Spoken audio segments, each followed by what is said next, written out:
two, one.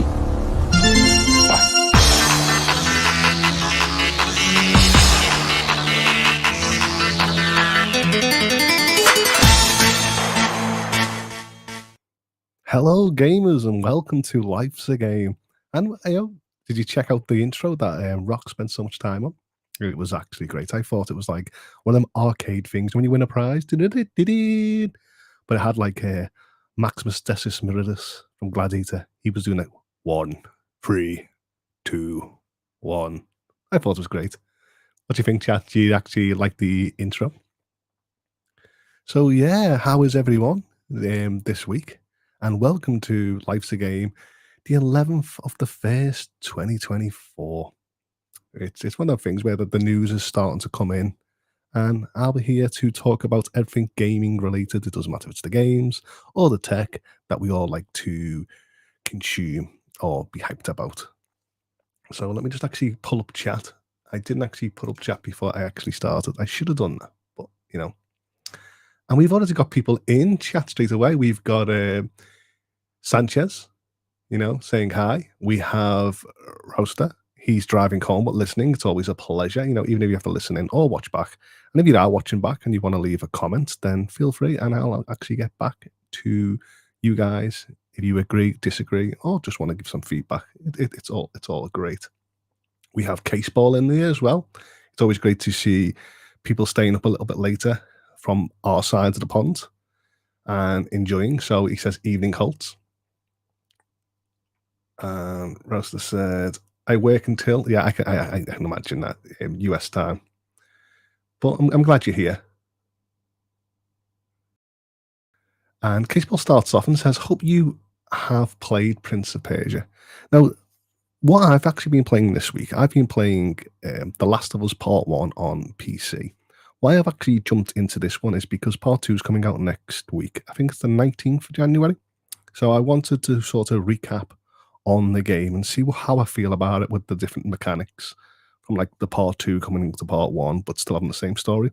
And I'm mixed minds because I really enjoyed this epic game. But since the HBO show has came out, it's offered more content in the characters. So that roll into like who we meet Joel and Ellie. So part of me is like, now I play the game, I feel like it's actually quite bland. I'm like, oh, why did I do it? But I'm actually going to push forward and actually finish it. I'm actually playing on Steam. So I'll be definitely playing that. And then I'll be upgrading for like on the PlayStation 5, The Last of Us Part 2. So like I said, that's what I am playing. So what are you guys playing? And to answer that question, Prince of Persia, yes, I've actually played Prince of Persia, the original trilogy. I've actually played Sands of Times, Warrior Within, and I can't remember the other one. But I knew it was a trilogy. And I'm looking forward to this other one. But it doesn't actually come out till next week. I'll definitely be going to be playing it because I do like Prince of Persia. And I love like the whole idea of Metroidvania 2D, 2.5 Metroidvania. But I'm a bit worried. If that it might be too difficult for me because I know you actually have a block and parry system, which I'm not very good at block and parry. I'm more of a person that I like to roll and bolt. I like doing like tricks to trick the enemy to actually beat them. I don't know if that's a mechanic you guys like, but I definitely like playing sneakily than the idea of just standing there and parrying at timing because my timing is really crap. Is this a game that we're all looking forward to this week coming up? Is any of you going to play The Last of Us Part 2 on PlayStation 5 or any of you going to actually play Prince of Persia Lost Crown? Speaking about Prince of Persia Lost Crown, I've actually just seen it, some gameplay footage run on the Legion Go. And I thought to myself, oh, that is one thing that I actually want to play on handheld mode, but I don't actually... I just use the Steam Deck user interface to play my games, and because this game is not coming to Steam yet, it's only on Ubisoft Connect, I feel like that I won't actually be able to play it on handheld. So I feel like I'll be playing it on PlayStation 5, I feel, and I don't think that's a bad place to actually play it. So Sanchez says, I played The Last of Us Part 1 on the ROG Ally. Was good. See, I love that experience where once you've already played the game, or there's a game like no, Prince of Persia, and that, you just pull out your handheld and just grind 2, 3 hours before the battery dies, and then put it on charge, then come back. And I think it actually helps with gaming for me. And actually, while we're speaking about handhelds, did anyone see CES? Did you see MSI's new handheld coming out? It's called the Claw. I know, come on. When you hear the word claw, you think a liar, don't you? I can't hold it back anymore. It's the Claw. What a terrible name. The person who actually thought of that definitely needs to think of a different name, because I don't even the Legion Go, the ROG Ally, the Steam Deck, they all sound cool to me. The MSI Claw doesn't do it for me. The MSI Dragon, you know what I mean? Dragon held. Maybe that'll be a better name. Maybe people think that's actually stupid. But I actually seen on CES that they're actually bringing a new handheld, which is always great to actually see in the handheld space competition. So it's all actually getting really, really good. You know, really, really good. And to me, I won't be picking it up, but I just love seeing the tech. I love the way seeing it, how it's all modular inside. You don't need screws. It just all unattaches, and then it's all upgradable. When I seen the parts, I was like, oh, 1080p display, 120 hertz, that's great. When I seen the Wi-Fi 7 chip in it, I was like, oh, Wi-Fi 7, that's amazing because you want more speeds. I know there's different models for RAM and storage and CPU, but I feel like this is actually going to be a great device for people who actually haven't got the Steam Deck, ROG, the Legion. But I know in the next 3, 6 months, someone else is actually going to come out and actually beat this console. So I can't actually be coming out and keep on buying these handhelds. But I really love seeing why gamers actually picked up this handheld and why they're so hyped for it. So if that's you in chat, please put your handheld of preference, or if you don't like handhelds, or if you're actually going to pick one and why. So let's go to chat. It said the Prince of Persia game crashed on you. Oh, who did it crash? Nature Boy said that? Yeah, so that's what I say. Caseball, the PC version of the release was absolutely horrendous. Oh, I didn't know it was actually out. Did it come early? Oh, that was the Last of Us PC port.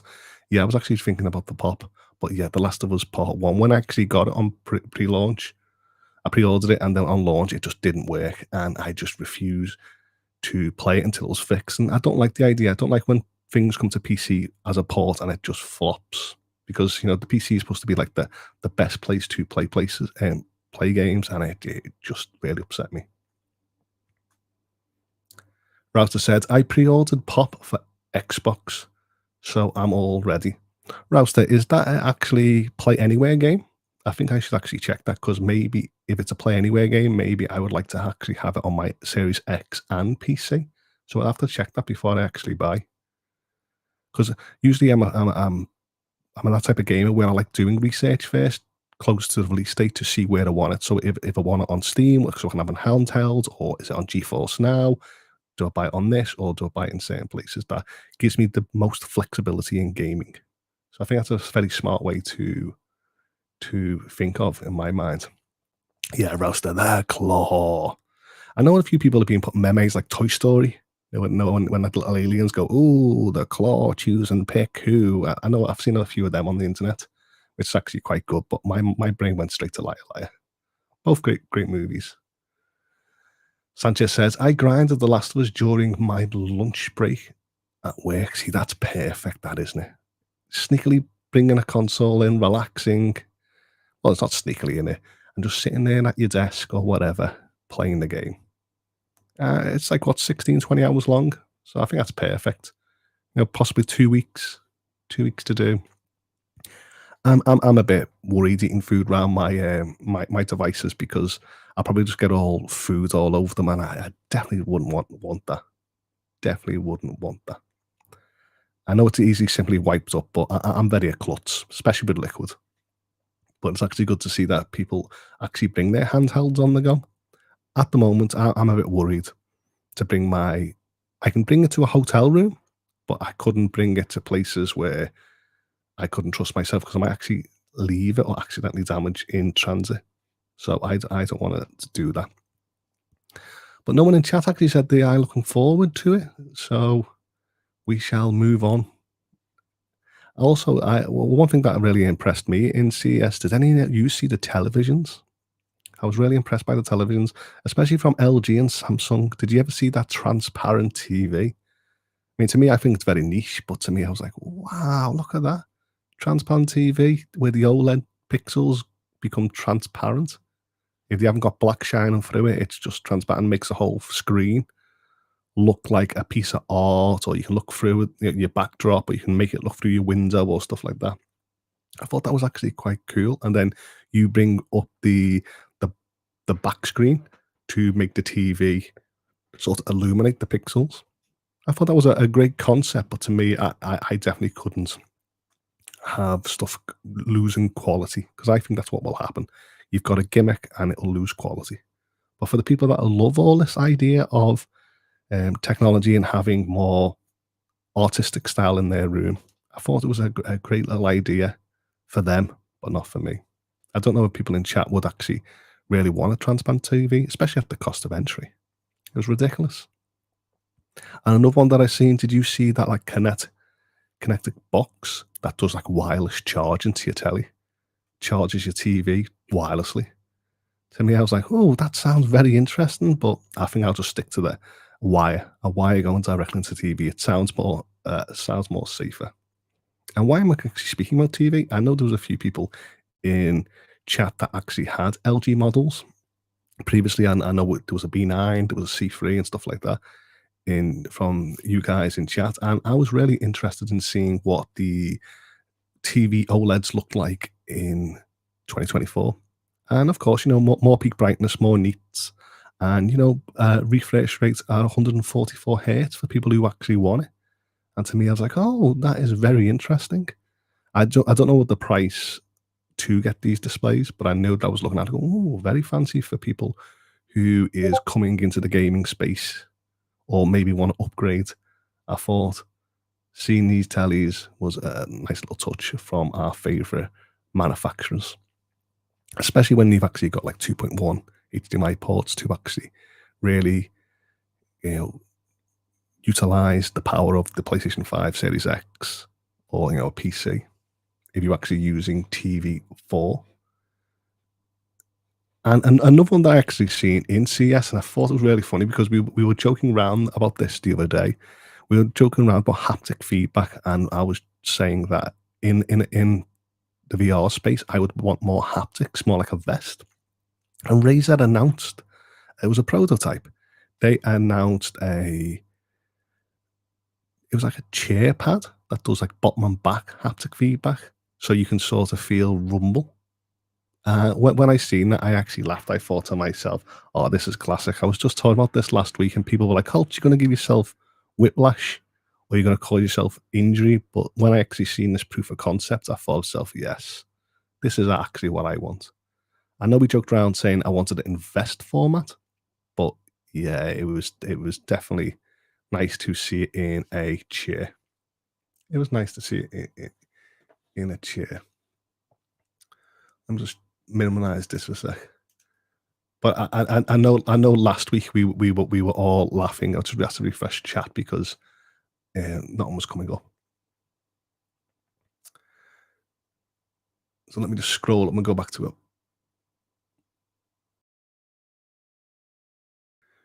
I can see you're all going. You're all chatting. I just need to find the point of reference where I was because I want to carry on the conversation of stuff I said before.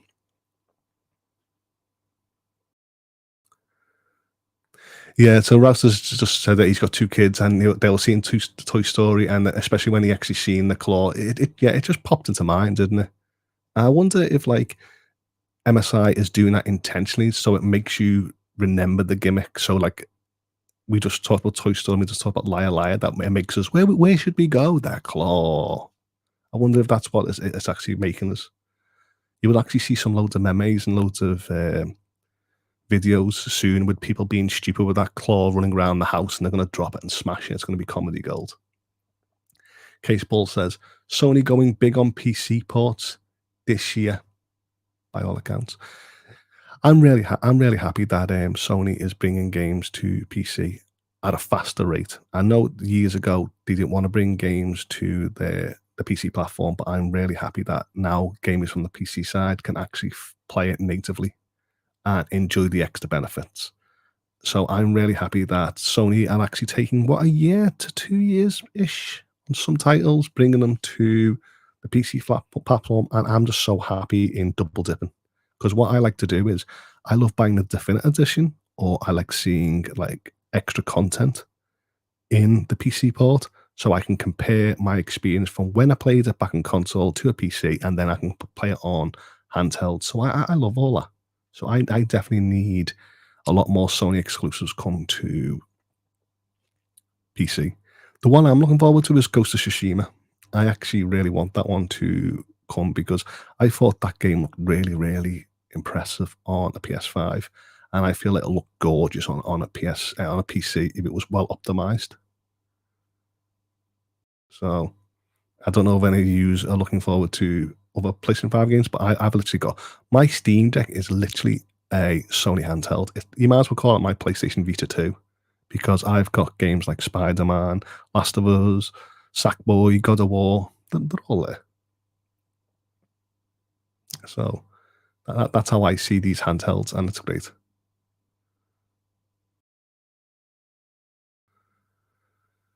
So Nature Boy said, I saw the video Prince of Persia broke my PS5. That's why I asked. Ah. I wouldn't like that. I think it's definitely something to do with the PlayStation 5, not the game. You'd always see it's probably neglect on the PlayStation 5. I can't see how a game would sort of break a console. So, but it is scary when you hear all this stuff and like, oh, will that happen to me? I hope not. Here's me saying something, and now I'm worried about playing Prince of Persia on the PlayStation 5. Ralston, take care. Yeah, folks on the road, but you can still lurk. Oh, you're in chat. Oh, you're driving now. I get it. Makes sense. You're in lurking mode. Always good to be in lurking mode. Sanchez says, I heard Sony dropping OLED TVs. They are going for higher nits, I believe, 3 or 4K nits. You should look it up. The whole point is what I was seeing on the LG side is that they can do 3000 nits on the new models. I think it was the M4 and the G4, but they were worried about like burning or over burning out the processor or stuff like that. So I can see why they wouldn't want to do OLED. If OLED is very fickle at the moment, went with higher nit brightness. So, but I wouldn't want to go back to the QLED.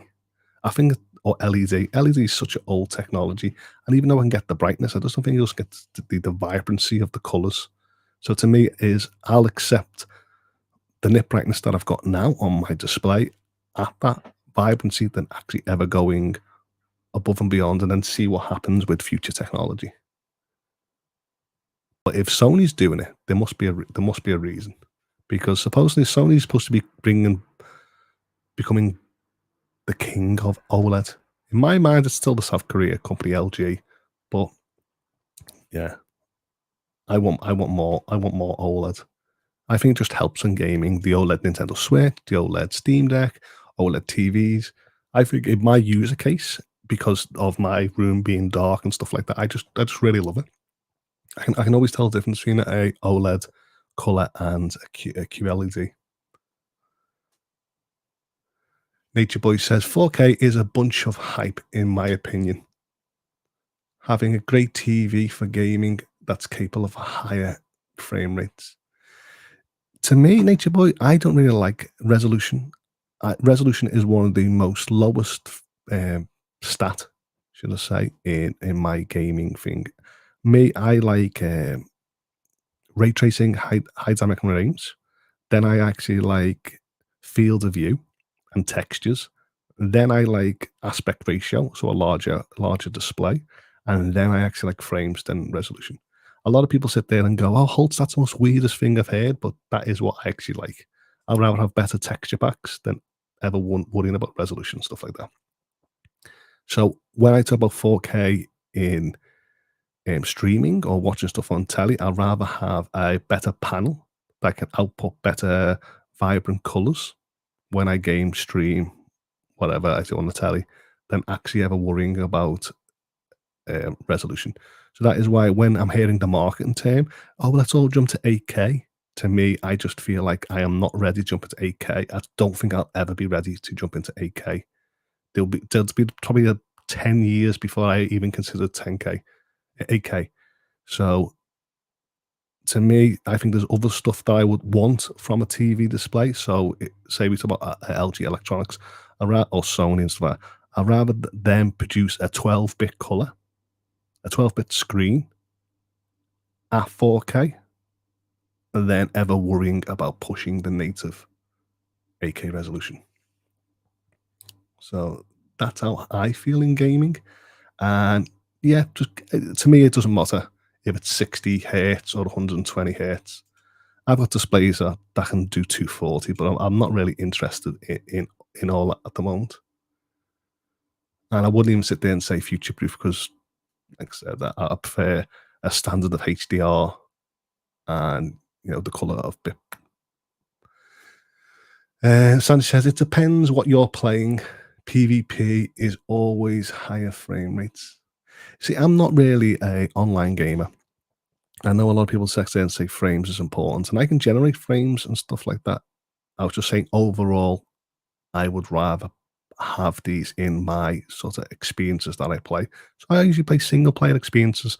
So say we're talking about Spider-Man, I'd rather have the buildings and the suit look better with textures, and I'd rather have a wider field of view because it makes me feel more immersive.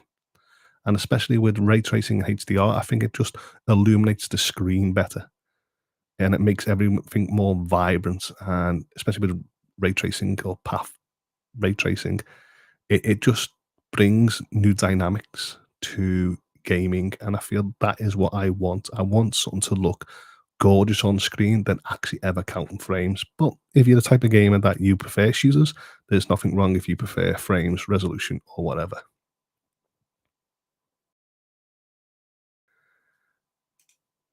So San says, do you prefer frames over everything else? It'll be interesting to see what people actually think. And actually, while we're actually speaking about frames, did you see in CS Nvidia and AMD bringing their new graphics cards out, chipsets? I was very interested to see that. I mean, when it comes to Nvidia, I thought to myself, tell us some more about GeForce Now. I was hoping about VR space, as I was mentioning last week, and there was nothing about VR. And I was like, "Oh, that's a shame. Maybe next year." And the same with more GeForce Now coming to more televisions, which I just mentioned televisions before. And yeah, not they just focused on their GPUs, their super. When it comes from Nvidia, they was focusing more on their super series, which is always great to see benchmarks and future tech. But to me, I was like, well, are you going to implement these new super series cards in GeForce Now? Because I know there's an ultimate tier of RTX 4080, but I was like, if you can give some people a RTX 4080 Super, that's a win for everyone. So, and I know people in chat was actually mentioning to check out the Indian streaming service last week, and it was called OnePlay, and they announced that they're bringing 4060 and 4070 cards, which is actually amazing in sort of the cloud streaming space. So that's why I was like, oh, if competition is getting close to that 4080 benchmark, then why wouldn't Nvidia sort of add, more stuff? Cowboy said it's Hoults. Hello, King Content. I just came from your show before, actually watching what will I say, news from around the world about certain situations. It was very interesting. Case Ball says G-Sync is an amazing addition to clouds. Yeah, more features the better. It'll save on all that compression or loss of frames and stuff like that. So especially with your monitors, if you actually got G-Sync and FreeSync, I think that's actually amazing. Sanchez says 8K will come soon to average consumer. It's too expensive at the moment. To me, when I usually hear these resolution, I'm like, okay, that's great. But first, we need it to be standardized. What is the standard resolution? Because usually when it comes out, it's all over the place. And then you usually get a standard. And then, yes, as you said, the price is too much for the average consumer. And of course, there's a lot of developers or streaming servers that don't support 8K. So I'll only be supporting 8K when like Disney Plus, Netflix start bringing a wide range of content to it. And then I'll buy it once I start seeing GPUs hit 8K 60 with the setting presets that I prefer. I don't want to dial back on my settings or presets just to hit a high resolution. Because as I said, a resolution is not really important to me. So I was there when the new generation came out. So PlayStation 3, when we heard the term high definition, ran with it. Then PlayStation 4 was 4K. It didn't hit 4K. It was upscale 4K, checkerboard 4K. And then PlayStation 5, there's a lot of argument does it actually hit true 4K. GPUs have been running this narrative for 10 years, and I feel like that's the problem. I fell for it so much that I'm definitely not going to fall for it again, hitting 8K. So to me, my mind is, unless someone can bring 8K compressed streaming in cloud, I'm definitely not going to be trying it. I'll happily sit back and enjoy what I've got until they, because I've got an RTX 4090, and I've seen the benchmarks that can do. So I'm not believing a console is ever going to hit performances anymore at that range. Nature Boy said, "I miss Google Stadia. Any chance Nintendo will adopt the technology in the new Super Nintendo Switch?" To me, I thought to myself, I was saying this last week actually, that whoever partners with Nintendo is just going to win. So I feel like Nintendo is in the best place because they've got like the leading handheld, and you've just got so much great IPs that I would love to come to cloud. And their devices, is only like 32 gigs, and I seen some leaked rumors that their other handheld's only going to be 64, which is still not a lot. But you can actually use SD cards. But I thought, wouldn't it be amazing that if they put a good Wi-Fi chipset in it and then worked in conjunction with, I don't know, GFN, xCloud, and then brought all the titles via there? I thought it'd be amazing. And if you're worried about Wi-Fi, just put it in the dock, and I think that'll just be a winning formula. And all these other handhelds will just sort of fade away. There'll be a few competitors around, but I think Nintendo's going to say, "Look, this is how you do 1080 1440p with a great display." Sanchez says, "Hoults, what do you think about micro LED TVs?" Yeah, I've actually seen them. I've seen micro LEDs and micro OLEDs, but I've only seen them from other reviewers on YouTube, which I'm sort of a bit of hit and miss because I think sometimes they will sell you something because they've been sponsored or something like that. I would have to see it in person. I would have to see it in person. But I love the idea of how technology is going forward. Cowboy King Content says, "I just watched your trunk."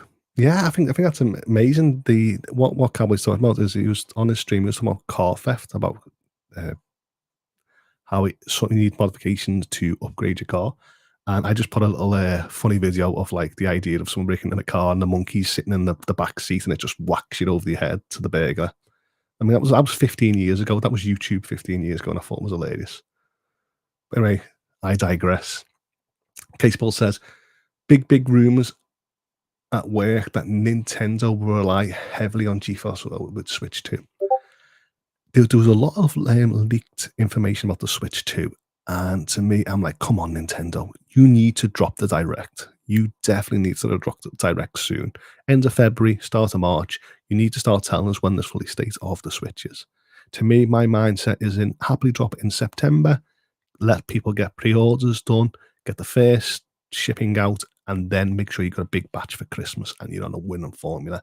And I do feel like if GFN can actually partner, like you just said, Case Ball, a rumor. If they can partner with it, Nintendo's going to be unstoppable. Just the idea of Nintendo just keeping their IPs on their devices, but then I can play third-party games via the cloud really makes it amazing. Sanchez says, upscaling is your friend's Hoults. My telly does all upscaling, and that's what I was made up to see. Sometimes when people are like, Hoults, where are you coming from? Then I go, maybe it's the AI upscaling. I don't really put too much trust in it, but I do like sort of the middle ground. But if it's a middle ground that's upscale, then I can't call it 8K. I can't. I just like running with the narrative. It's either 8K or it's not 8K. So that's why I say upscale. I'll take it, but I wouldn't be bragging about 8K content.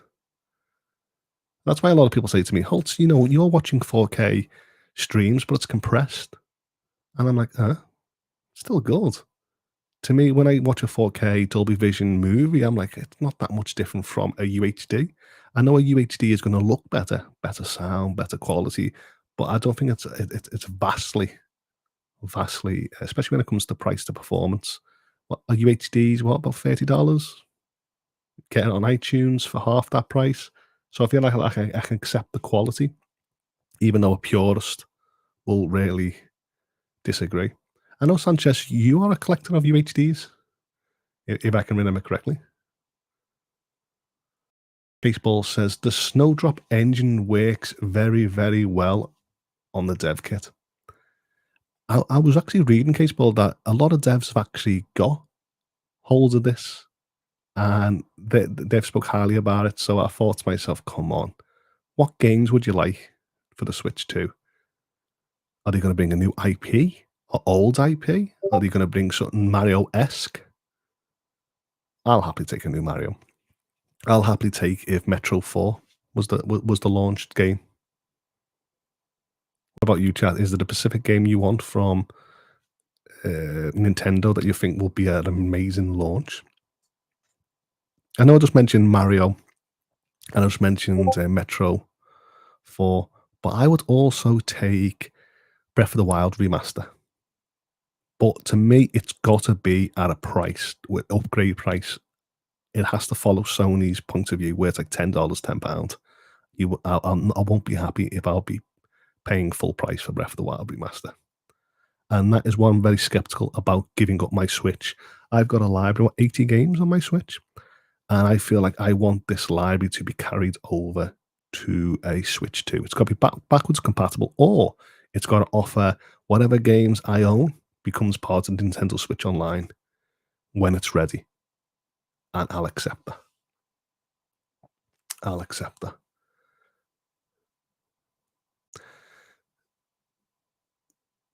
Mr. Beaver says, The Legend of Zelda Twilight Princess. Yes. Just yes. I think that's absolutely amazing game. I really love Twilight Princess. I know a lot of people didn't like it, but the Zeldas, like Skyward Sword, Twilight Princess, Wind Waker, I really love the aesthetic and the playthrough of them games. And I would do backflips for a Twilight Princess remastered or remake. It doesn't really matter. I'd rather take a remastered because aesthetically, I think you can just put a few more layers on and it'll still look beautiful. Caseball says Far Cry 7. Okay, I wasn't thinking that. I was thinking more of a Nintendo launch, but I guess seeing a third party run out the gate on Switch will actually shut a lot of people up. I know that was the problem with a lot of people when it came to Wii U. They were like, oh, I'm not playing the Wii U. It hasn't got third party titles. And it was like, yes, it does. It did have Call of Duty. It did have Assassin's Creed. It did have a lot of stuff. But was it running to the resolution that PlayStation and Xbox was running at? No, I think that's what destroyed the image of the Wii U. I know a lot of people said it was a toy, but it was amazing. It was running at what, 720-ish? When what? Xbox and PlayStation were running at what, 800, 900p at the start. So I think that's what really hurt the sales. But I feel now, because we've got handhelds like the ROG Ally, the Legion Go, Steam Deck, and the new MSI Claw, and we're only seeing 1080 60 to 90 range. I feel like all Nintendo has to do is keep their handheld running at that, and everyone will be like, oh, well, we accept it. We accept it now. So I feel if Nintendo just adds upscaling when it's in the dock and uses some AMD uh, technology, then it's going to it's going to look absolutely gorgeous. And to me, I definitely enjoy the portable factor in gaming than ever sitting at a desk. So I would happily accept 1080. Mr. Beaver said, "Oh, now that's what I want to see." That's all. Carby says, "Give me a realistic looking Zelda with God of War graphics." You would think that, wouldn't you? I mean, to me, I love the funnest aesthetics of Zelda, especially the I just mentioned Twilight Princess, Wind Waker, Skyward Sword, Breath of the Wild. You see that sort of anime-esque cell shading. I really like that aesthetic because it's more fun. But that is where like gamers like you, Cowboy, you actually say it looks childish or you disagree with the aesthetic. So if you could bring it more realistic to the game God of War, especially Ragnarok, then it would definitely blow it away, wouldn't it? It would definitely blow away. But to me, seeing Link photorealistic and still not speaking will actually just really frustrate me. So it comes to that point, would you want Link to actually have a voice? I know Zelda is coming into like a TV series or a movie, so they would have to give Link a voice.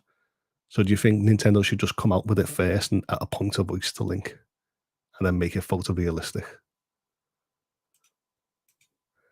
To me, I was mentioning this a few weeks ago. I don't want open world Zeldas anymore.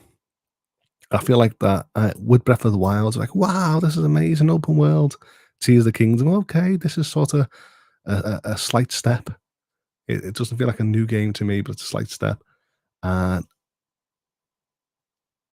I actually think to myself, it's enjoyable.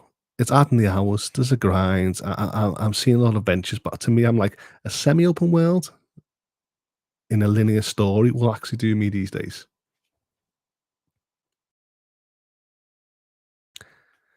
That's what I was actually. Yeah, Cowboy. There was a Zelda cartoon. I used to watch it. I used to watch all Nintendo ones. I used to watch Captain M, and I used to watch the Super Mario Bros. There was loads of stuff. I used to watch Beetlejuice cartoon that was on the NES. I know that's not a sort of first party, but it was still on the NES. The Lion King, everything had a cartoon back then on the release of a game, and that's what I used to love. I used to love that they used to promote each other, and they used to tell different tales.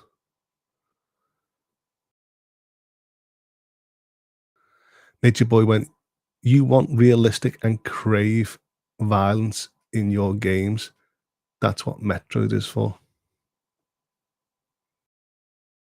See, I wouldn't sit there and say Metroid is as realistic. I think it's still got that aesthetic, but maybe that I'm coming from like the old consoles, aren't I? When you look at the resolution, the textures, they were great, but looking at it now, looking at it now, I'm really interested to see. I know there's a lot of rumors, but I want Nintendo to hurry up and tell us: is it going to be a portable handheld like the Switch, or are they going to move it towards like a PlayStation 5 esque?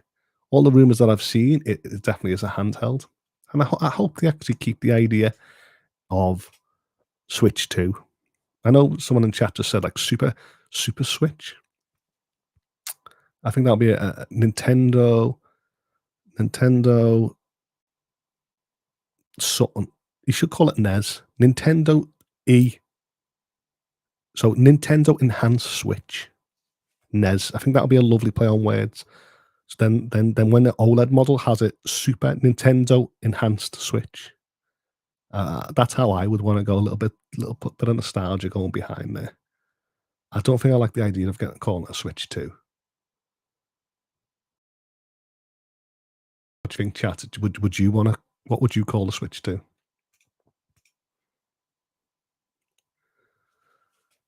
And that's what I'm really interested to actually see. Will it change people's mindset going forward, seeing all these handheld Steam Deck, ROG Ally, Legion Go, Claw, MSC Claw help Nintendo? Like has the PC space now finally accepting portability at 1080 that now they can trust a Switch 2? 6 years ago, 7 years ago, when the Switch came out, people were like, "Oh, it's stupid, it's a toy." But now seeing handhelds flourish the market and it's all PC related, I wonder if people will jump on board now by saying, "Here's a form factor with cloud services, and I can finally play the native games on the handheld." Because I know a lot of PC gamers, they really like Nintendo IPs because that's why they emulate it. Well, 4 or 5 years down the line, and I wonder if now they'll just jump on board and accept it, because the Nintendo Switch 2 is probably gonna be the most cost affordable entry into gaming, and I wonder if it'll change a lot of people's mindset that it's not a kid's toy. So let's see, let's go to chat. Nature Boy says, let's see, let's get Nature Boy back up.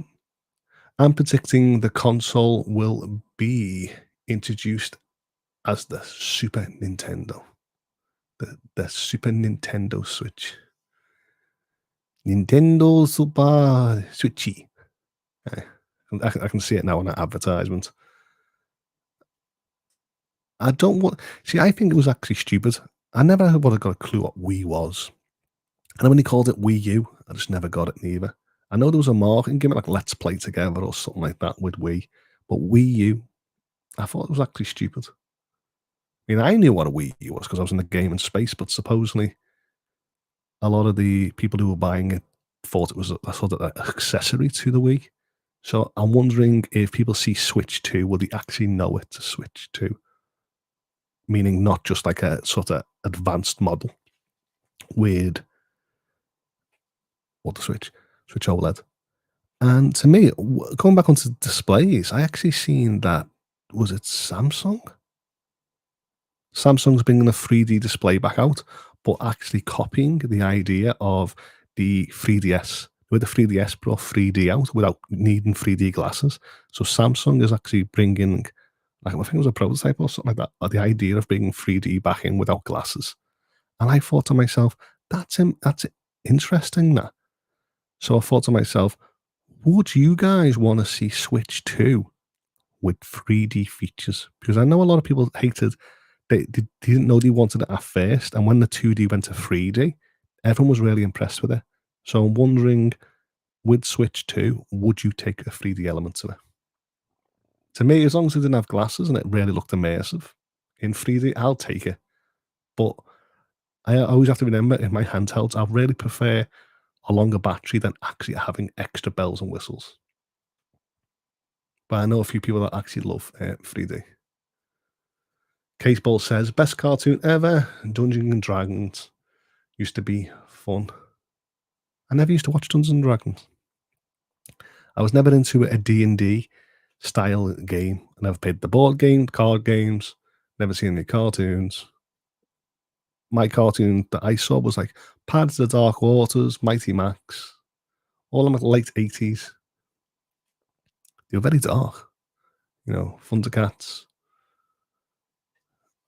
I don't know when I actually got into the realm of Dungeons and Dragons as like not like the series, but actually playing games with Dungeons, Dragons, magic.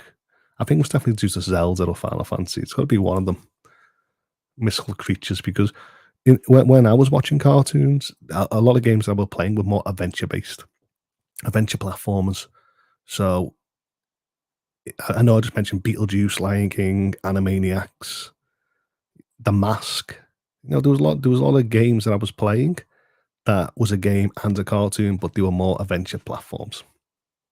That was what I was playing until a later day. I think 93. I got into Doom. Then it was shooters. I was very young to be into Doom, and it led on to that idea. But once I was into shooters and sports games, I just never considered the idea to play Dungeons and Dragons because you never seen them in arcades. And because I never seen them in arcades, I didn't know they existed. And I never knew anyone older than me that actually played Dungeons and Dragons. So when I see this actually, people go, "Oh yeah, Dungeons and Dragons are back. It's amazing." And I know it never went away, but I never seen anyone in my circle actually play it.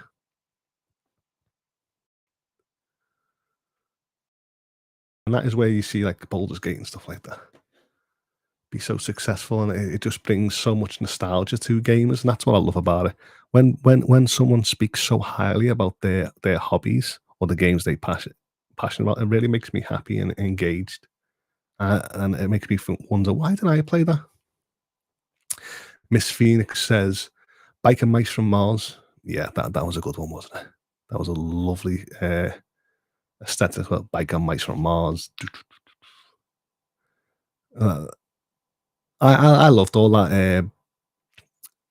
Color set. You know, when you used to watch Teenage Mutant Ninja Turtles or used to watch Biker Mice from Mars, it was just any creature could be, street sharks. Any creature could be like a superhero. That was my time. Seeing animals be superheroes. Amazing. Amazing. And it, it was a good time, late 80s, early 90s, to be a TV show, especially a cartoon, going to consoles because it sold well. It sold well. Yeah, Thundercats, Cowboys said Thundercats. That was a good one. And I would love to. I know a few weeks back when I was doing Rock Players at New Year, I did say, like, what um, TV shows, other media would you like to see in gaming? And we all talked about that. And then last week I just mentioned, because Beetlejuice 2 is coming out, I would definitely love to see a nostalgia take on a like top down Beetlejuice game. It doesn't have to be large in size. It could be like a YouTube game or a Netflix game, and just bring that aesthetic back. Cowboy says Silver Hawks. No, that's past me, buddy. That is past me. I know Mr. Edwell when he always talks about the idea of early games and cartoons and stuff like that, is there's a bit disconnect because I'm from like Europe, UK, and America, so we all have different tastes. But Case Ball said, "Eye of the Beholder D&D game on the Amiga was massive." The Amiga, eh? Was it all text based? I can imagine it being text based.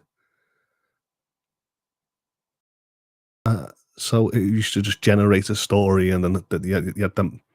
What's it called? The person the master. I can't remember, the dungeon master or something like that. Taking the narrative, and your friends would play, and then it'll just tell you the story, the quests. It was just not really. I've never seen a game like that or played it.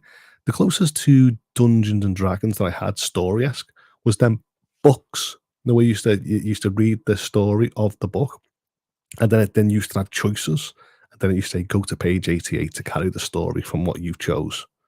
They're the only things I actually used to see back then. The first thing that I actually seen, like card based or dice based, was like, for me, was the Pokemon cards, the Yu-Gi-Oh cards. They're the only ones that I actually seen card based wise. I've never seen Might and Magic. I've never seen Dungeons and Dragons and stuff like that. I've never, and to me, maybe I think it's sadly to say because I was a console or card gamer, but you just said the Amiga and Dungeons and Dragons, so I must have just picked a style of game and led with it. Miss Phoenix said I had Goosebumps books where you choose your story. Goosebumps was amazing. I had a friend, I was very jealous of him. He had a huge collection. He was a single child. And he had a huge collection of Goosebumps. And I remember thinking to myself, wow, why can't I have a huge collection of Goosebumps? It was one of my all-time dream to have a collection of Goosebumps. That and a collection of Final Fantasy. I don't know. That's where my physical idea of collecting physical started from. I just wanted to have every Final Fantasy and every Goosebumps book. Never got any of them off physical. I mean, as a huge collection. I just had one, two, and then got rid of them. Anyone in chat, did any of you start off with a idea what you wanted to collect and actually got it, or you actually wanted it?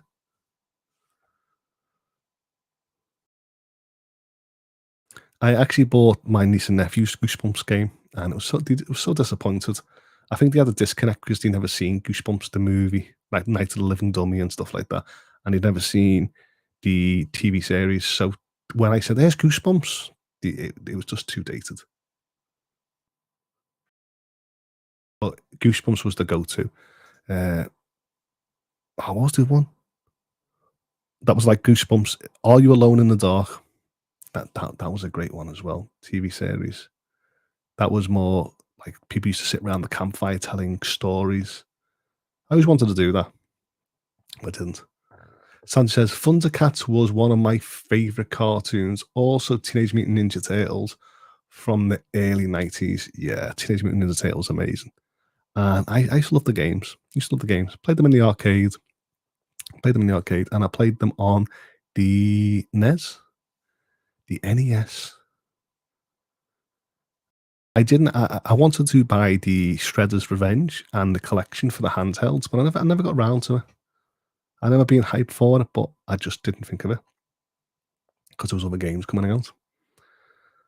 Caseball says, when people ask you if you have played Baldur's Gate 3, and I just say, yeah, played it last year on Stadia.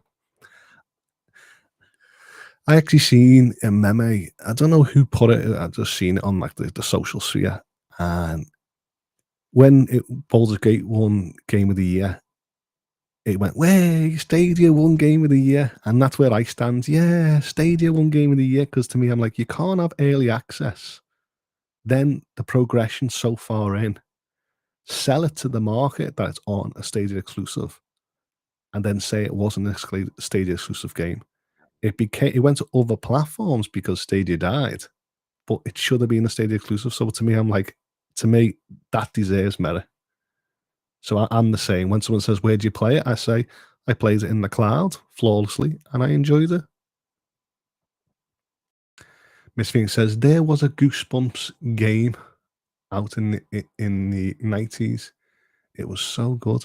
Nope, that eludes me. Sorry, Miss Phoenix. I can't remember a Goosebumps game. I'm trying to think. Trying to think. I would love to play it. I'd have to watch some YouTube footage.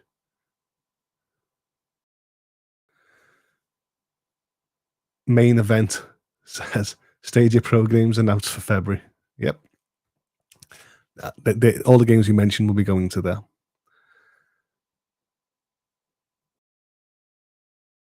Let's have a look. That's Steam Labs. I was actually going to read Steam Labs, but I was like, nah. And that's what I love about gaming. I was mentioning last week about photorealistic and realism, and that's where I feel like I'm starting to see a disconnect because when I'm seeing all this violence and stuff like that, it doesn't feel like a game. It feels like I'm watching a TV show.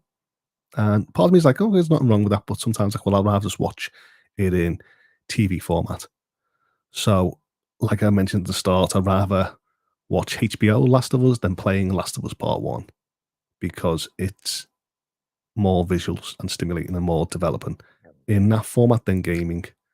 So to me, I feel like gaming should be aesthetically more simpler, more cartoon-esque or not too photorealistic. You can still have a good-looking game, but don't go too photorealistic.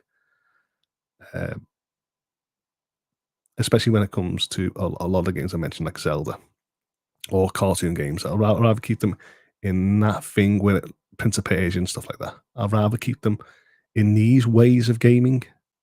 Like, a lot of people didn't even know they wanted Prince of Persia 2.5 Metroidvania, and when they seen it, they're like, "Oh my god, this game looks amazing." So I feel like we're going back now to these aesthetics and 2D platformers, 16, 32-bit games, top-down approaches. I think that's what it does to gaming. Skip Streamlabs. Main event says, please bring Elden Ring to Stadia. Elden Ring would have been amazing on Stadia. But the problem is if you've got a game like Baldur's Gate 3 that was on there and it didn't bring the people to the cloud, then definitely Elden Ring wouldn't have brought people to the cloud. I think the people who boasted about that would love to keep their hardware and talk about, oh, look at me, I've got this graphics card and it means a lot to me. I think they want to keep that mentality where a lot of people were like, oh, okay, it was cheap to get into Stadia. Games were reasonably priced. They were always going on sale. If you had the internet infrastructure, it just ran great. And I would definitely play Elden Ring and Baldur's Gate 3 on Stadia. A lot of my games, I would have played Dead Island 2. I would have played Alan Wake 2 on Stadia. I would definitely prioritize that over everything else. We all just know that Stadia was just a bit too early, should I say. They should have just ran with the idea of being better. Caseball says, text based, it wasn't Lords of Midnight on the CX Spectrum. Some of the greatest games port started on the Amiga. Whizball, Paradroid. I can't even say these are Urundum, Bard's Tale. See, I know Bard's Tale, Rainbow Island, Bob Bob, Bub Bob. I have never heard half of them games. Never. Now I need to actually go and watch like a retro rewind, Jeff Janak, and say, hey, bud, you need to put these games on. I've never heard them. That's very interesting, that, the Amiga. I never had an Amiga. The furthest my gaming history goes back to was the Commodore 64, Tiger Heli, Terminator 2. There was a chopper lifter, stuff like that. That's the furthest I go to. It was from the Commodore 64, then going to the NES and the Sega Saturn. So, Alex the Kid, Sonic, Mario Kart. So that's where it evolved. But so never the Amiga. Miss Phoenix says, I preferred Pokemon as the classic aesthetic. Oh, so you don't like the anime-esque sort of 3D style now? To me, it doesn't bother me. I know there was a lot of people when they seen Scarlet and Violet, they just didn't like the aesthetic. It said it threw them off the nostalgia feel of Pokemon. But to me, I'm like, it didn't bother me. I felt the world, it did seem open, but it wasn't. It was still closed down. I didn't mind the look of the characters. But I can definitely see why you prefer the classic aesthetic. It's the same when people want more action RPG. I'm like, I don't mind time based. I don't mind a 32-bit, 16-bit game. As long as the effects looks good and the story's driven, I can play it. So if they dial Pokemon back to the simple aesthetic, I would definitely down with it. As long as the story and the catch mechanics were good. Miss Phoenix said, I've played the new one a lot, but I missed the pixels. And we were mentioning this a few weeks back about like Final Fantasy, that they brought out the Repixel collection. And to me, I'm like, oh yeah, as long as they keep it as that, just have better pixels, more brighter, but keep it more sprite based. I'm down for that. But it's got to look the effects.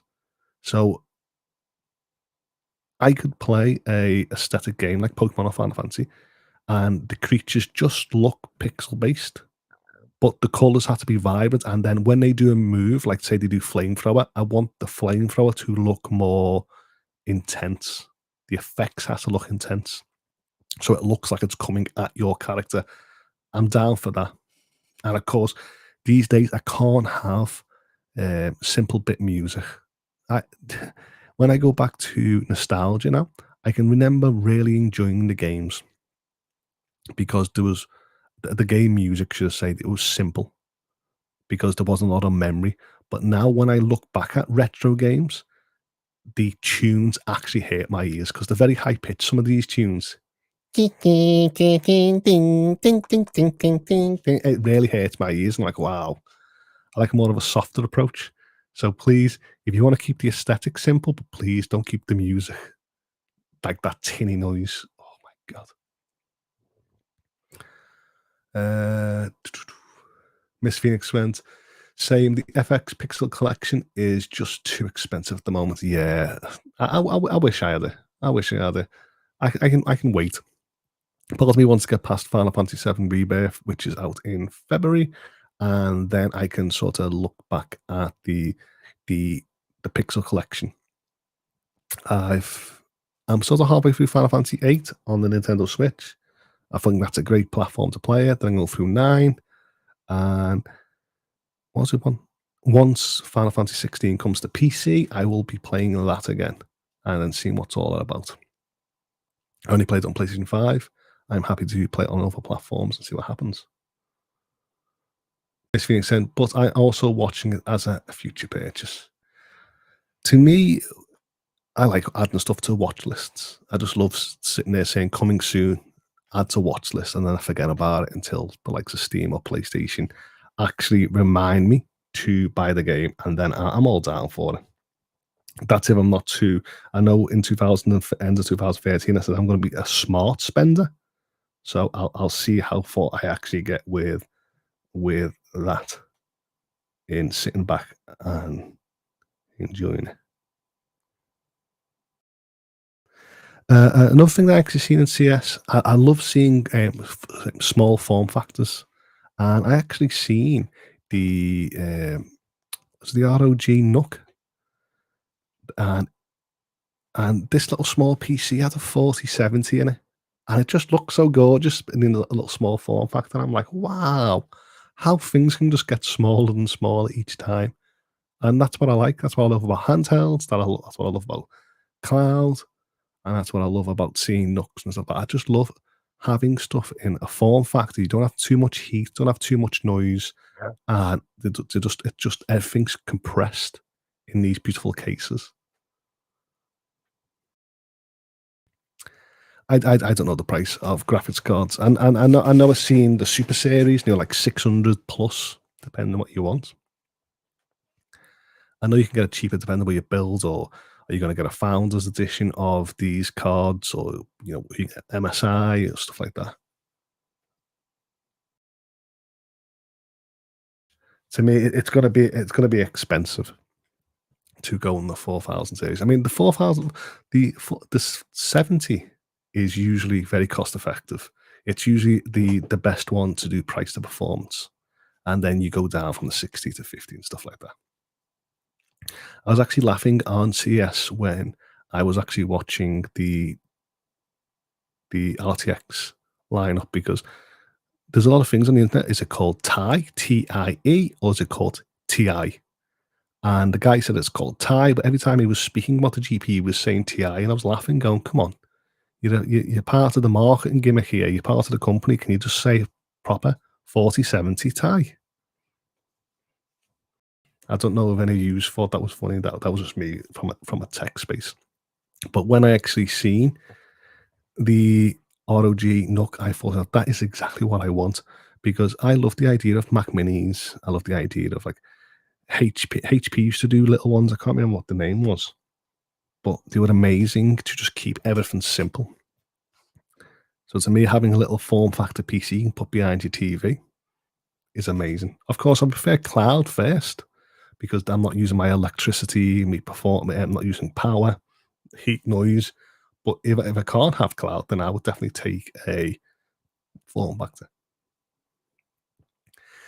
Case Ball says, I got into coding on this Commodore 64 with the Expert cartridge, but really got into coding X6 8000 on the PC Engine.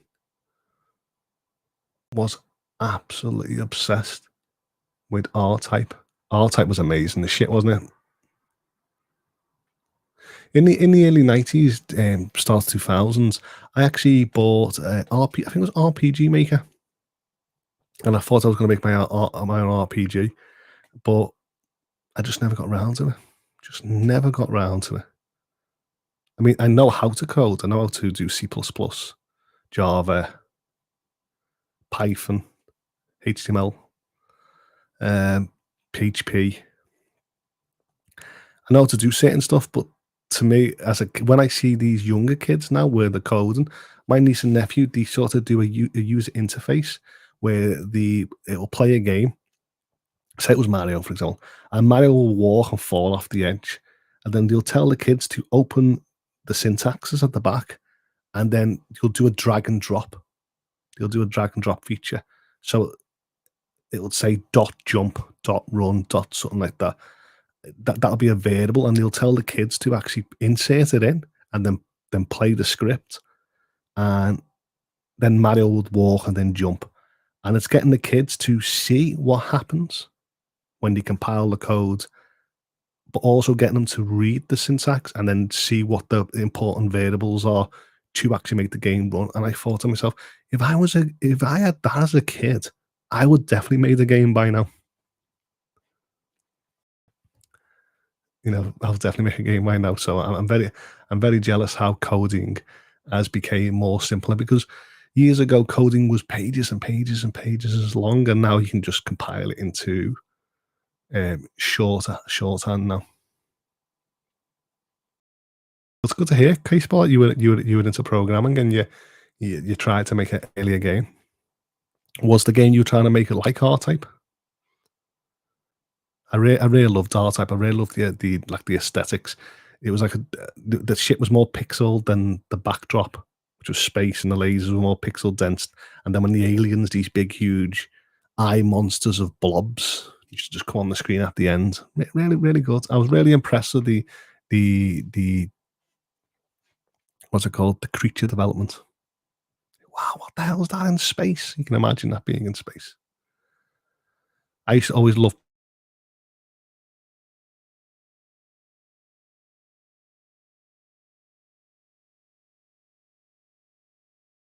to the idea worm finds a spacesuit and a blaster.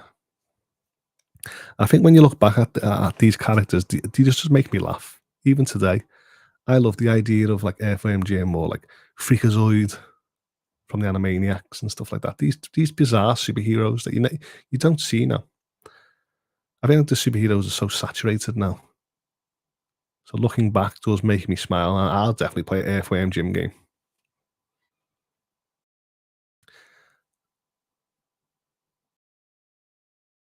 Yeah, Miss Phoenix said that as a Blossom classic and classic game. I can't remember. I think it was the NES again. I think I played Airframe Jim on the NES. SNES, Sega Saturn. It's one.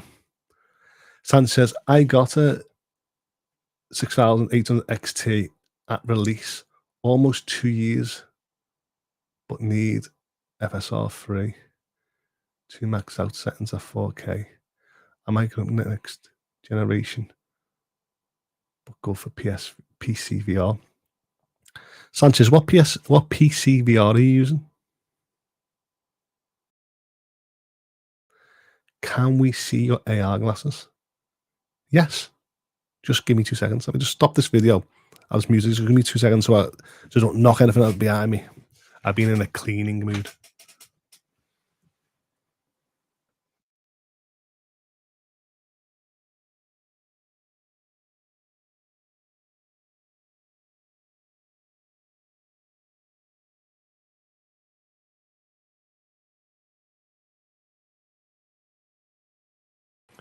So I'm back. Let's put the video back on.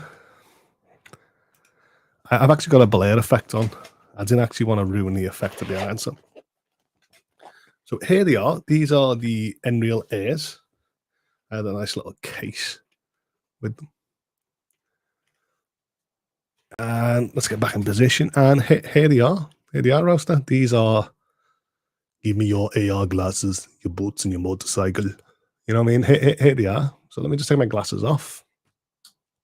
They've got a front guard here to make the screen look darker. I mean, I prefer having the background on, but if you actually wanted to walk around the streets and wear them like that, I think that they're amazing. So once I've actually give these to my family member, they can actually walk around the house like this. I can walk around the house, and I still feel like it's very transparent to actually walk around and still see the screen. But I just prefer the backdrop to make it more vibrant, the screen more vibrant. I know, Rouse, that you were actually looking into AR glasses, and I know that these are the American versions of the Nreal. These were Nreal first, and they remarked to Xreal, and then they sort of brought a higher refresh to the United Kingdom. But these are quite cool. They use HDMI to USB-C, and you connect it here. You connect it here, and you can have a wireless stream, or you can have a connector to and use the Nebula app if you want to stream, or you connect it. So here, I just put I put the USB-C from the Steam Deck into the USB-C, and it actually works flawless.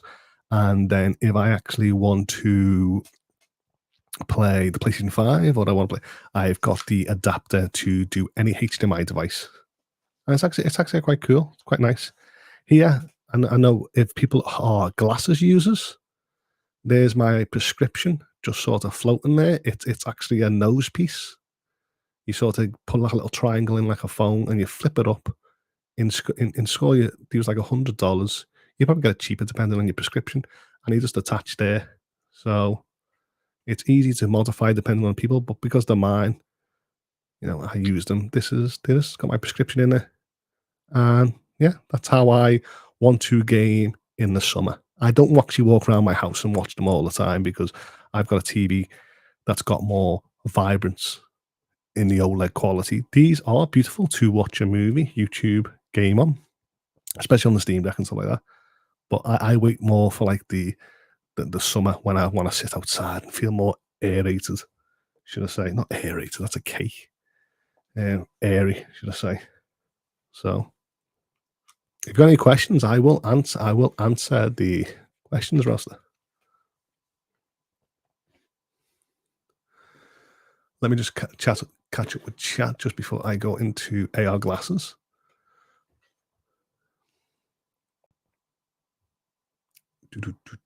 I always feel like I'm like the Terminator when I put them on. I really feel like they are a nice fit.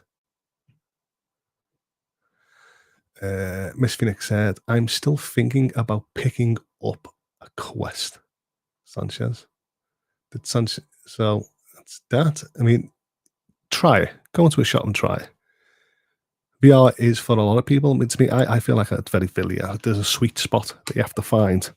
And I feel because I wear glasses, I feel like I have to actually have my prescription fit in properly. And then I have to just do a little bit of wiggle.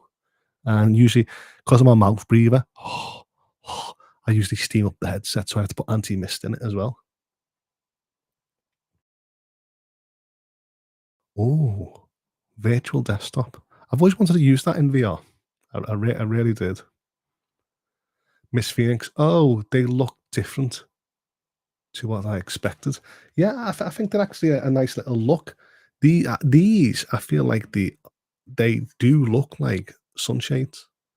And sometimes when I'm sitting there in the back garden, I'll just stream music to them, or I'll put a YouTube music on and I'll just turn my phone off and I'll just sit there and relax. They're not that bad, but the ones for the UK, the new models are slightly thinner and lighter. They've got a new balance to it and a longer. You've got extra features. It's not too much different from these ones, but they did actually listen to customer feedback. So I think this is a lovely little lovely bit of tech into the future to see where wearable tech is going in the future. I mean, I would love in the future to be more lighter, like sunglasses, but maybe have a processor in it. Wouldn't that be amazing? And then you can sort of do a lot more stuff using hand gestures. That's why I'm looking forward to see what happens with the Apple Vision Pro. I'd love to see if it takes off. Is that the future? Will we be able to wear them around the streets? Will people know? So let's have a look.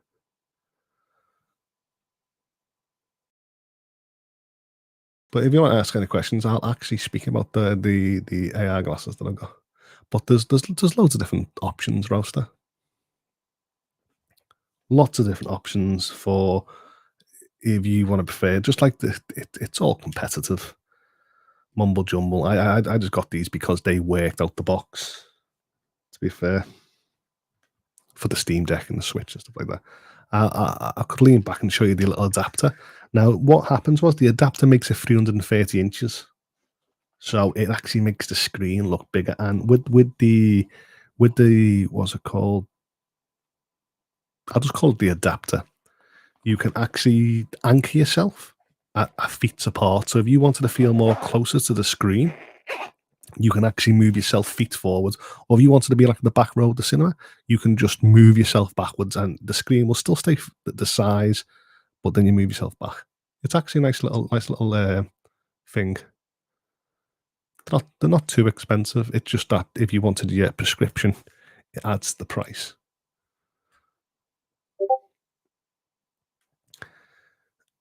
Sanchez says, Rouster, thank you for recommending Blue Eyes Samurai. Yeah, that is one thing I forgot to ask, because I know it was mentioned in chat as well, and I just thought to myself, I definitely need to watch that. So now Sanchez has said it. That's like the fifth person now to enjoy it from a recommendation. I'll definitely get round to watching it. Miss Phoenix said, love those. They are actually quite comfortable. And like I said, I think they're very stylish in technology. I'm looking forward to see where it goes. Rouster said, do you use a splitter with your Xbox or PlayStation and the glasses, or do you just unplug from your TV? What happens is my TV at the moment, my console at the moment are all just plugged in directly to the television at the moment. But when I actually do use them, or I'm capturing footage or use them, I've got a HDMI splitter. So it's this HDMI matrix is four in, two out. So I on the two out, I can output at 1080, at 120 hertz, or 4K 60.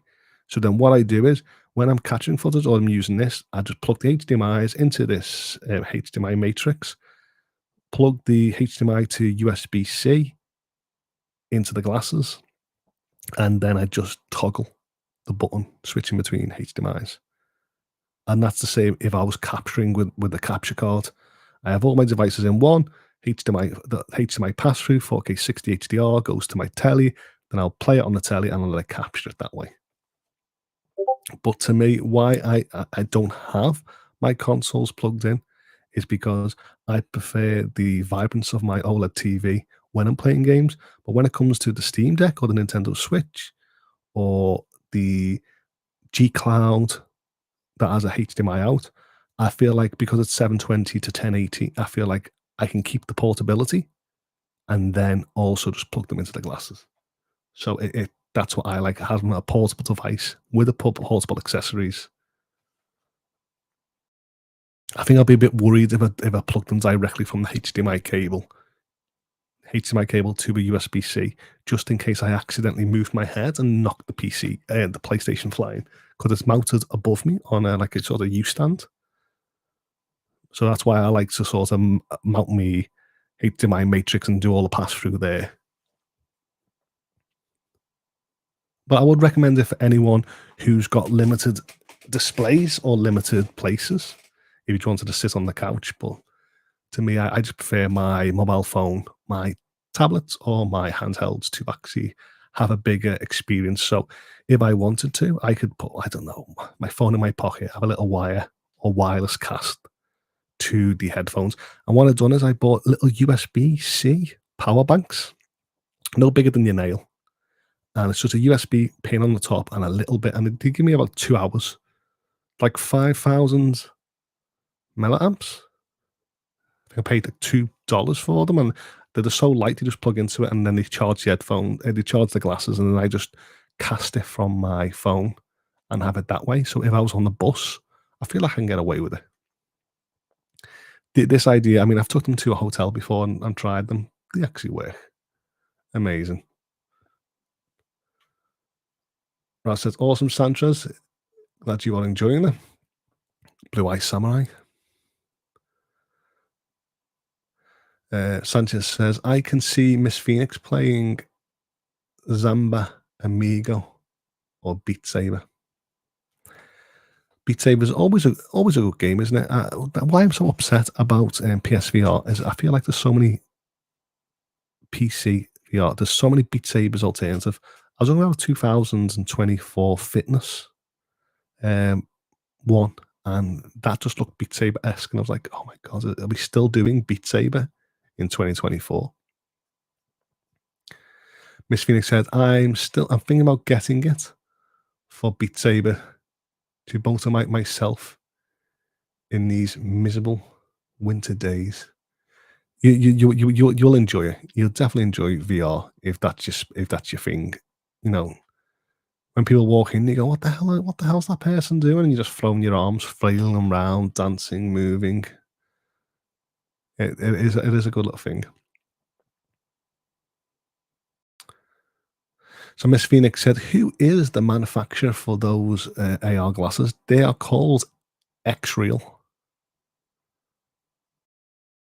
X-Real.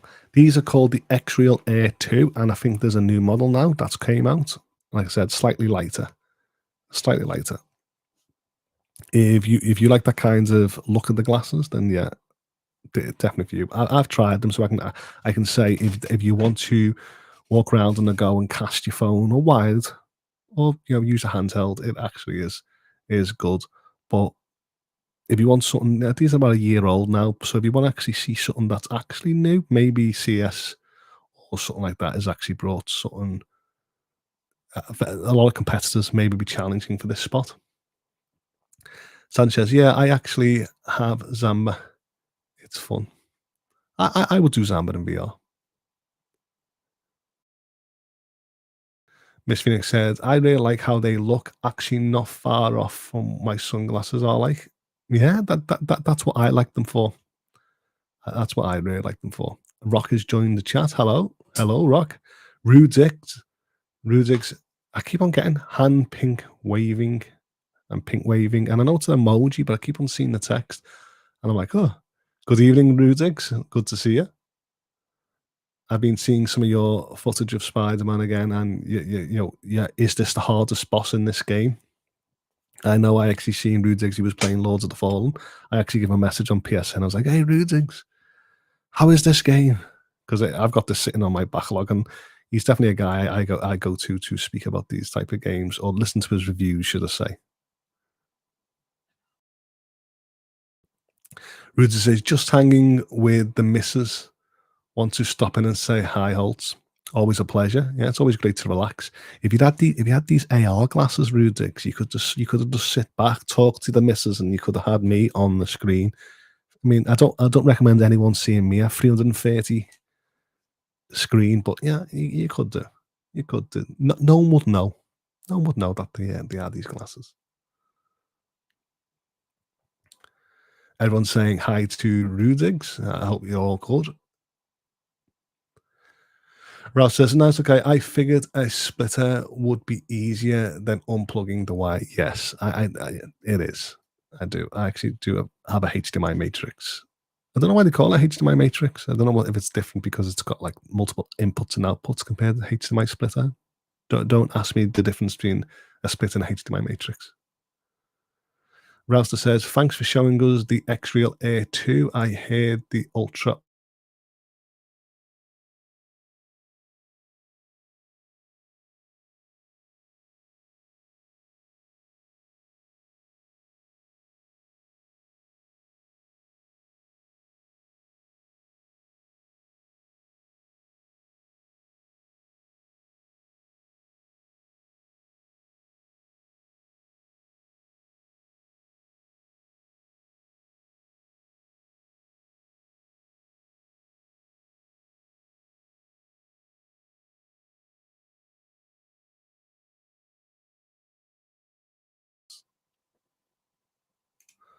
I don't know what happened to the camera. Is that a rock?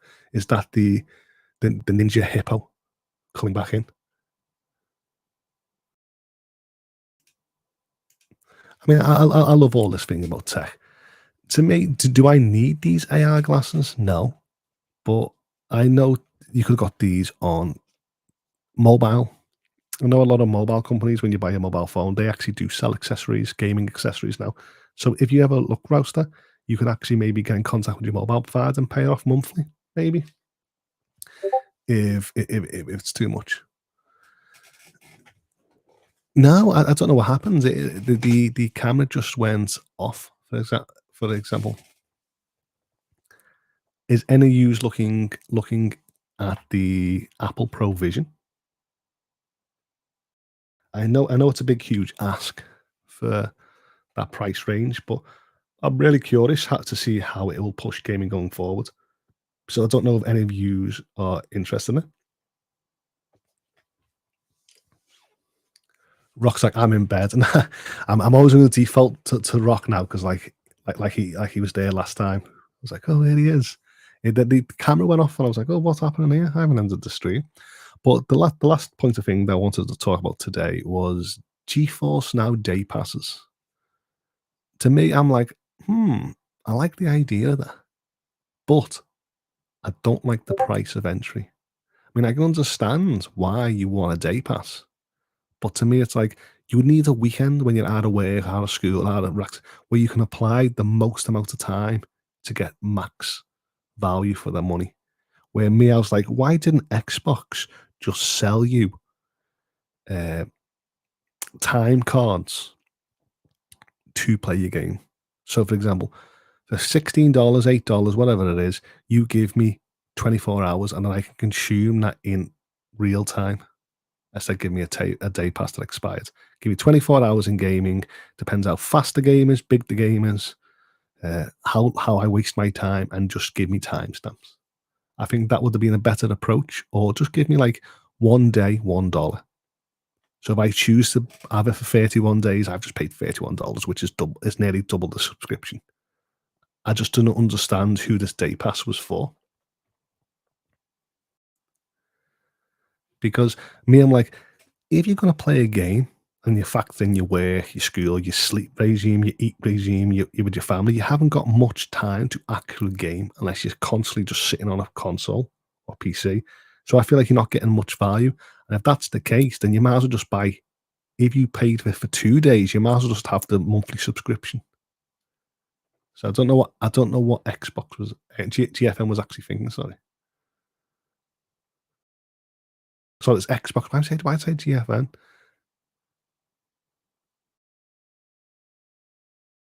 So Rox just said $8 for 1 day of Ultimate, way too much. 2 days you could pay, yeah, and that's what I was saying.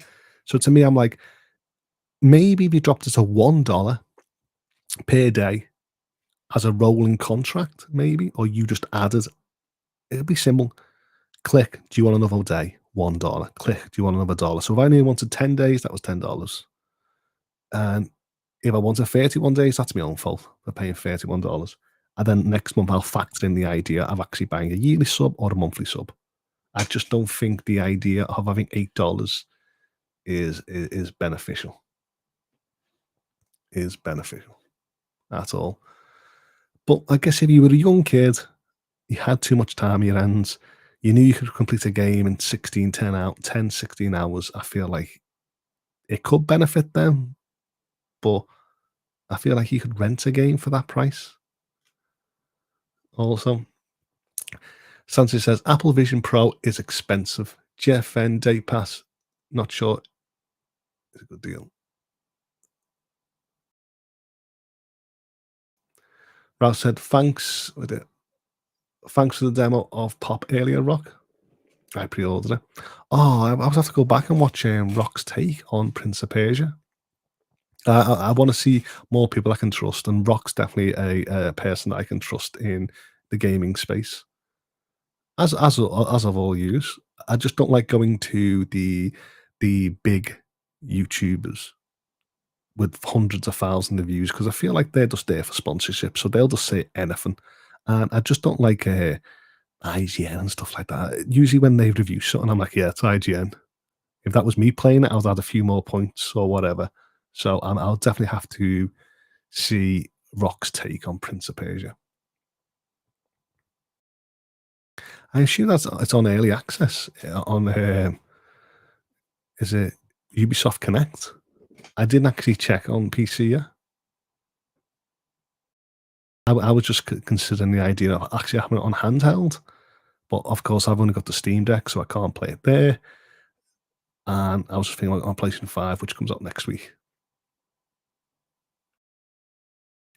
Raz said, "Did you have any commentary, Rock?" I was at work and only caught a bit of what did you think? I'm really interested. I'm really interested now, but I think at this time I'll actually go back and watch it.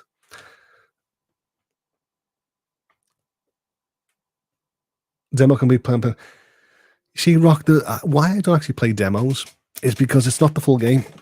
And I know once I finish the demo, I want the full game. So I feel like myself, if there's going to be changes and edits, I'd rather just stay and wait. And then I'd rather just sit off and just play the full game when I had. Because there's so many games like these franchises that I can fully trust. Trust Ubisoft. I trust Prince of Persia franchise. And I feel like I can just throw my money at it without playing a demo. And I feel by the time I download the demo and I forget about it, sometimes the demo expires. So the demo expires. So that's why I don't actually play demos or early access. I'd rather just play the full fledged game. But I know how important demos are for a lot of people to actually test and try games before they play because they might be disappointed. But yeah, I'm going to see what it is, PlayStation 5 or PC. I mean, because the way it is 2.5 Metrovania, I don't think I need the power of a PC to play it. I think I want more of a little small form factor. So maybe if it goes to GFN, maybe I'll play it on my G Cloud, and just play it at 1080. I think the game will look lovely on a little handheld. Or I can always buy it on Nintendo Switch.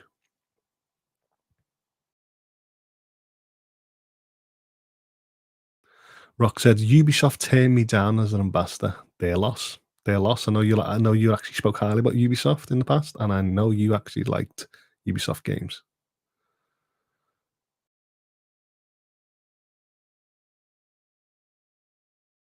Too old. Too old. How can you be too old for Assassin's Creed, Rock? I thought that would be your timepiece.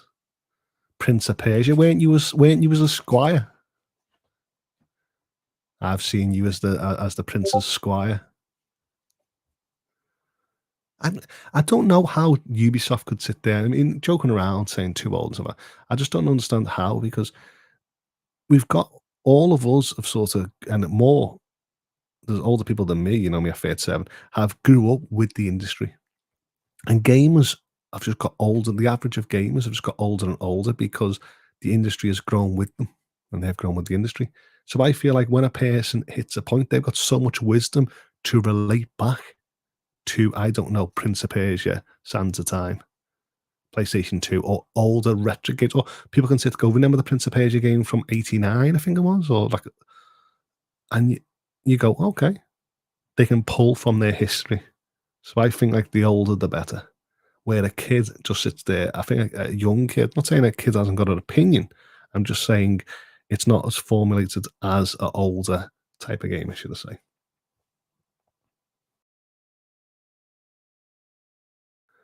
Are we playing pantomime? Rock's too old. Oh, yes, he is. Oh, no, he isn't. Rock says, they told me I didn't have enough subscribers, but I had more than other people. They accepted. Who knows? Yeah. Yeah. I can see where that goes. You're not their image to push a game. Well, their loss. Their loss. I like Ubisoft, but there's some franchises that I really don't like. I'm not really a Far Cry fan. I used to be a Far Cry fan, but now I think like the open world, it just throws me off. There's just too much to do, and I'm not finishing the game. I'm not finishing the story. Assassin's Creed, I love Assassin's Creed stories, but like I said, in Rock Players, well, I just don't like the naval ships. I want to stick it to more assassin based. I just don't like the open world water battles.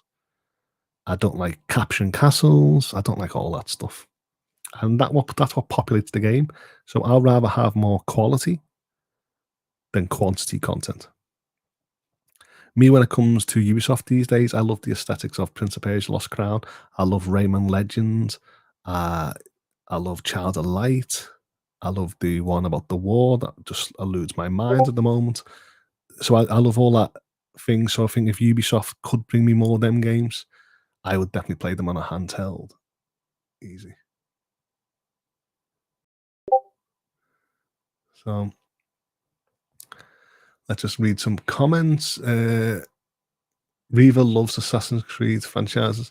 It really is an amazing franchise. Some of my best moments from Assassin's Creed. I just love the timepiece. When I see timepieces in different places around the cultures, different places around the world, that's what really hooks me. I feel the Assassin's Creed has went downhill since Black Flag. I just didn't like the way once they got rid of Desmond and he brought the Animus into a different storyline. I just felt, wow, I've played like 8 games and he went off this time, he went off this narrative, and now I feel like it's just a historical point, which is nothing wrong with it. I just feel like I really wanted it to tie into the series. Remember, oh, I love Far Cry. Being playing Primal again today. Must be my fourth playthrough. Do you ever feel like you get tired playing multiple games 4 times? I mean, there's some franchises that I love. Final Fantasy. I've played The Last of Us Part 1 4 times, Spider-Man 1 4 times. So I totally agree. There's some games that you have to just keep on going back and back because it really is enjoyable. I believe he has 2K hours on Valhalla. 2,000 hours on Valhalla. That's mad. That is that because he's grinding the whole world, or he's just that slow at playing the game. I can't imagine playing a game for 2,000 hours. Ralph says I was playing After Image, which is a Metrovania, and loved it. Graphics great, exploration good, story was okay, hard to follow. I'm near the end. The game. Oh, that's great as well. That you're playing a Metrovania game. The last I can't remember the last Metrovania game I played, but I know I'm really happy for Lost Crown. But I'll only play it what if people start telling me that there's modes that I can play that is not too difficult. I don't want to get punished. I don't want to keep on mistiming a jump and going back too far to checkpoints. I don't want to be insta killed by a boss because I had bad um, parrying. That's what I'm skeptical about. I know people say just play the demo, but I'm like, Rockshow, I'm fascinated about prehistory and primals. Yeah, they were past cavemen, weren't they? If I can remember what primal was, that was more the I like to say tribal, early tribal of humanity. And I remember liking that. I can't remember seeing that was too open world compared to other Far Cry's. I have not finished Far Cry 6 or 5, coming to think about it. It's just the problem with the two open world games is that a lot of games now are going open world, and I feel like I can't finish them all. Can't play them all. And I feel that is my own problem. There's nothing wrong with these games. I just feel like I want more of a simple approach in my gaming. See, Rasta, when you say after image is tough at times, that is the problem. I don't think I've got time to be punished because I'm not learning as fast. I feel like anyone can be great at a game if you got the time to progress. There's some gamers out there that are naturally talented. They'll instantly take to a game and they know the mechanics off by heart. But me, I feel like that's not me. I just mentioned about the parry and block. I can't do that perfect timing anymore. That is why I like the idea of as a roll or a vault or some kind of trick move or some kind of quick attack that I like to do. I like the idea where I can sort of work around the enemy, quick hit, dodge away, come back, do the. I love having my character to work around my playstyle. When a game doesn't factor that in and it's just oh, it hit, block, parry, I just can't do it anymore.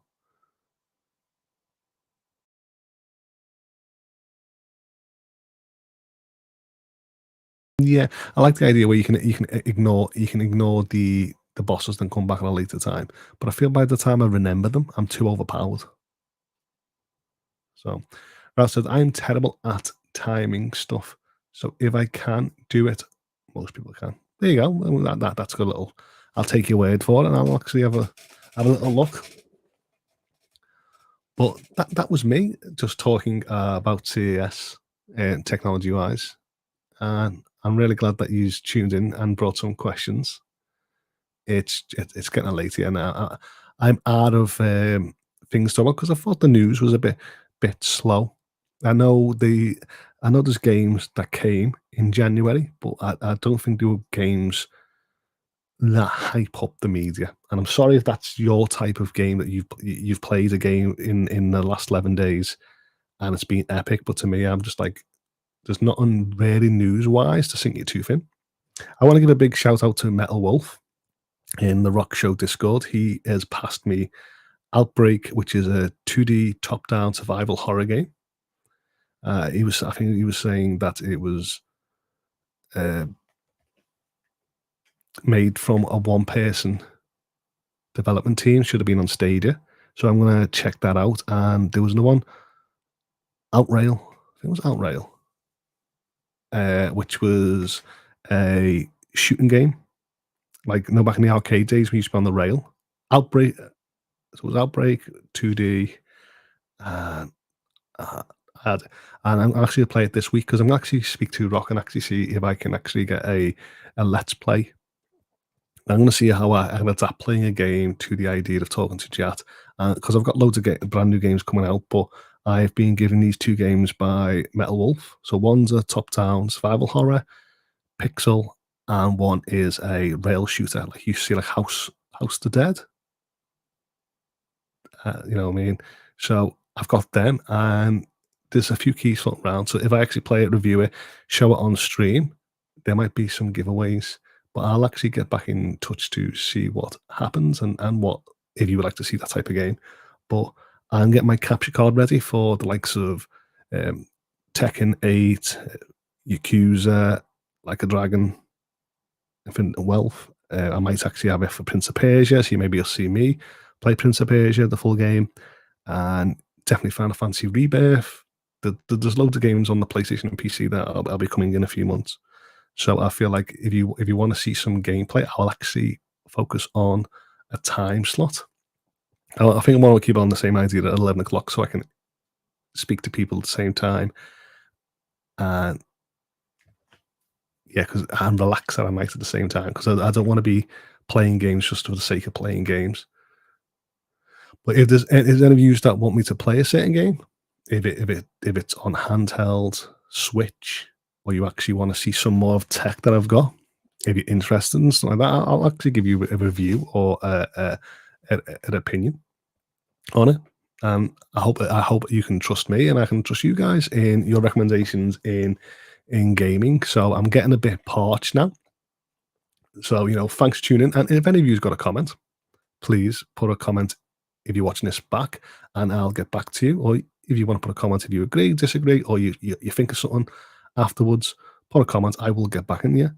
Please give a like and definitely subscribe to Rock Show and definitely join the Discord. And I'll see you floating around, and you might see me in Pippa Laser's show coming up where she's doing an interview with, I think it was Sour I think it was. So I'll see you all then, and have a good day, good night, and enjoy your gaming or whatever you're doing for the rest of the day and night. Till next time, and enjoy the outro by Rock. Definitely big thanks to him for doing the intro and outro. So give us a little listen, and thanks again.